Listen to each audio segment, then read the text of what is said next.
pause, boy, is it sweet. I suppose. I definitely suppose here, but I think RRQ, they've got a much stronger early game in comparison to Bren. So as long as Bren, they basically want to play the early game a little bit more passive, just focus on clearing the waves and focus on, you know, if they have to give up certain things on the invade, they just kind of have to here. They don't have a choice, and the Tilda is really going to be a problem for that. But at level 4, Bren's going to have a huge swing into their favor because they're very ultimate dependent.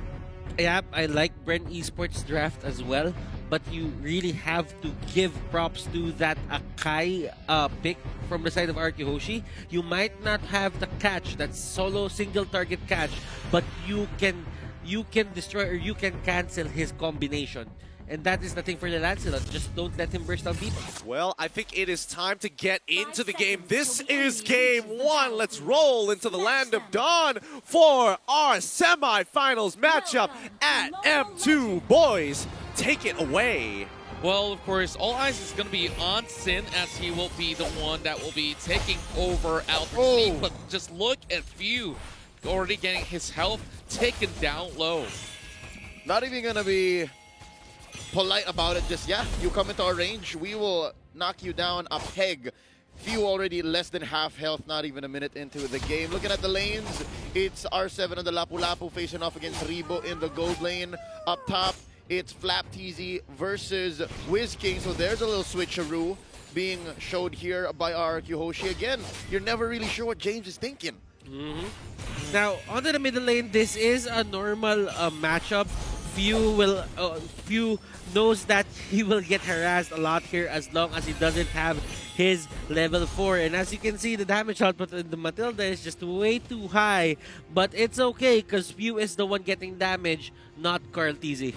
Yeah, of course, we do see Haltizi though trying to actually go for the Little Wanderer here, and Imole backs away, understanding that Sin as well as Vin, they could actually pull off some significant damages now that he does have the double belt buff as well. So a little bit of push and shove coming from both ends. Brent Esports, they cannot force any issue. Yep, as Gideon said, Brenny's just waiting for the level 4, and that's when they go ahead and put it into high gear. That's when things get to start, and that's when it becomes more interesting. Right now, Turtle is coming up about 10 seconds from now in the top lane. This is Wiz King and Vin waiting to find someone, catching them off guard, and now Cartesi just clearing the wave alongside the rest of these mid laners, preparing for the first turtle take. And speaking of which, we can definitely see that RQ is in the prime position to be able to get that challenge in. And for Lusty, he's keeping an eye out, and here comes Psycho. Lusty is using the brush as well, but RQ, they are going for the Lord next, and this is going to be tricky for them because the Lancelot is on the other side. Nice catch on the Few first blood drawn by Shin, and there's no counter go. That's gonna be the Rampaging Sandstorm. Lusty bites it. Flap TZ, he's a little too low. Oh, not even a trade. They do get one. It's Vin, but it's 3 on the side of RQ Hoshi. 7.3 to 6.7. Oh, already a 500 gold lead. That was the perfect timing for RQ Hoshi to pick a fight. Why? Because Carl TZ's orange buff expired. He doesn't have the extra damage to help their side, and now Bren Esports have to bow out from that certain fight. Yeah, and you got to give it to Sin on his perfect position as well. He managed to get 2 kills out of that effort, and those pickoffs out there has been able to just deny a little bit more time before the rest of the Esports side, of course, comes in with some big plays later on, but Phantom Execution and stuff like that being brought out. The Wanderer secure, but all eyes are still on Turtle once again, but something's happening down here. Yeah, no, I think Rebo understands that he can rotate much faster than R7, so that means he doesn't have to miss a wave, and then he can be part of the team fight. Now Turtle take going on here. Lusty looking for a target. He does have his Imperial Justice on cooldown. That's going to be Caldisi taking the first turtle. Down goes Lusty. Vin gets him down. Oh, that's going to be another takedown. Few gets eliminated. 2 for none. Is it worth the turtle? What a pincer attack coming in from both sides. RQ Hoshi, they just rushed right in and got Brent Esports members all caught out. And I definitely like what they are doing with the Kai, just having the Hurricane Dance in perfect position. Now, team fight for Bren here is going to be really tough, but as long as they do not give as much turrets as possible, it's going to be great. Psycho will be the first target, and he will go down. Wiz King here is getting chased down, but Sin is there to help his ally, and that's going to be Flap. But Bren! It seems like Fuel will be bursted down, but it will be the order burns being popped right in. Wiz King does get that double for that dive. Great exchange coming from RRQ. Kaltizi tries to take the buff away, and Finn, he tries to move right in first position, catching on towards Lusty, but Kaltizi, how far can he run with a mega kill coming from Wiz King? That was a very risky play coming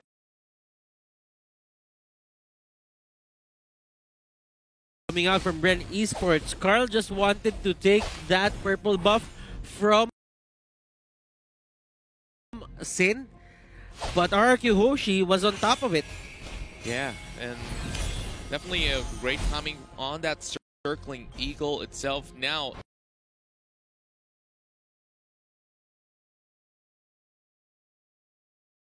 eight to 3, but the goal difference is not going to be too huge in the early phase of the game.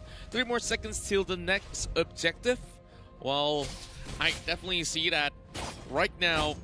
Members inside of Bren Esports, they're trying to pull the trigger on a very difficult position, and that definitely didn't pay any dividend at all. Now, looking at it, this is the roster lineup here for RRQ Hoshi that really has a much aggressive early game. They go for those turtles. When Bren Esports, they're kind of caught off guard here. Yep, here we go. Blazing Duet by Sin. He gets out of there. Battle Mirror Image.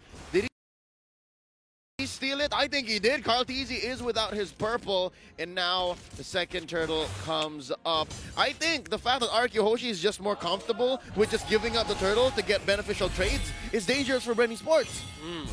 Yeah, right now the turtle is going to be the main target for both of these teams. Bren Esports really want that. RRQ does not want to give that to them.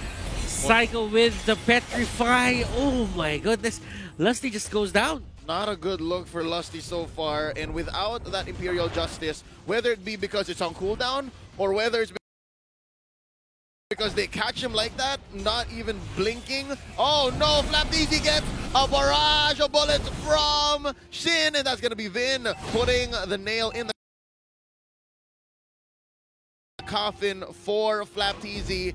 It's looking tough for Bren Esports. Yeah. 6 minutes, 45 seconds in, Doc Rebo tries to go for a push. That's going to be R7 not able to save the turret. In comes Psycho. And of course, Blood Oath already being popped up, as they will be able to manage this pretty much safely. I don't really like the sort of exchange that they had back towards the turtle pit, and this is where things get a little bit rowdy with the rest of RQ. Hoshi moving right back in, chasing on towards Ripple as he tries to make an escape, but how long can he last? As you can see, R7 has already got members right behind him, and Sid might just actually get this one coming. Now, Reba's just trying to scale at the bottom lane, but the problem is RRQ Hoshi just control the top lane, and now the next target for them is going to be this bottom lane. They want to get this before the 60 seconds passes, so that they can set up to the top lane and get the next objective there. A turtle probably?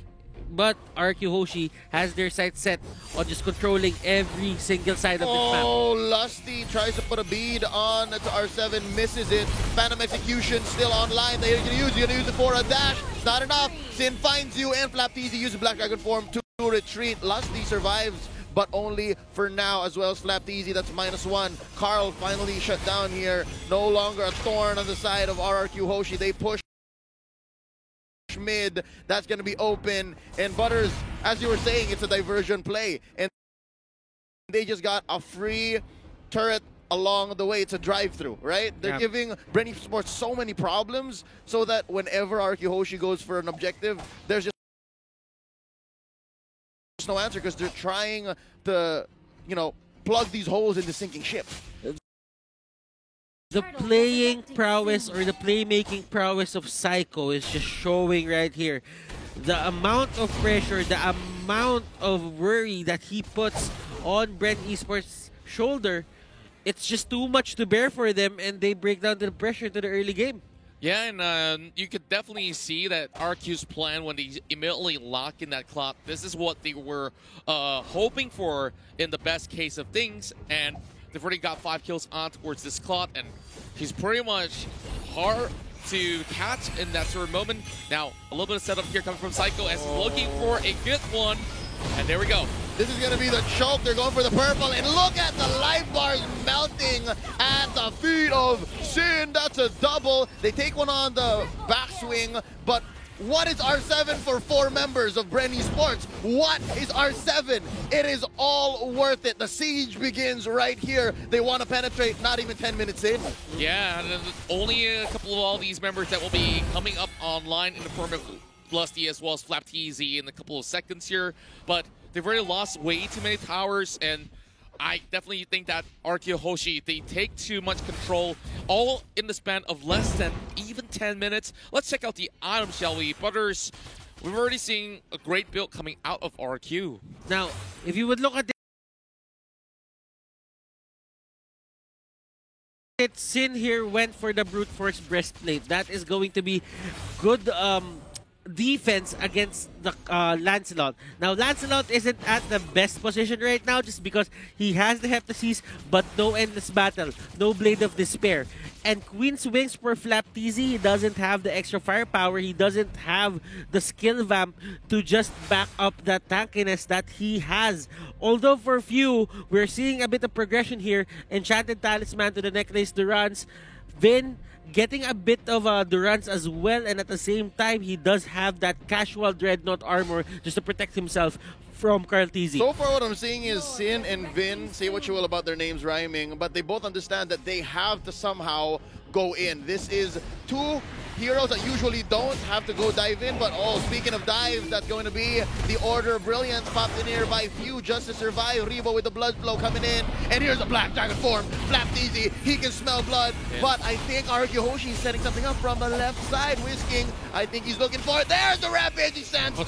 Oh, they sense the Lord take. Can't TZ take it down here. Sin is now godlike. There's the Blazing Duet. Lusty's gonna be next. Whisking puts him in. Down under the ground, 6 feet, 2 for none. Plus the Lord, RQ Hoshi is ripe for the finish. They fished them out, and with that, they initially went in by popping the Order of Brilliance, and Lunox already using the ultimate. They could not possibly go into cross anywhere near towards the Lord, but here comes RQ. They've already got the Lord taken out, and they are going straight to finish up game number 1, but there's going to be a defense coming in from the side of Brand Esports. They tried to hold on. Rebo with the blood. Oh, he flickers away, but look at R7. He's chasing right in as well, but he will give his life for it. Brand Esports, they're slowly going down, and game 1 is in the hands of the Indonesian side, RQ Hoshi. And you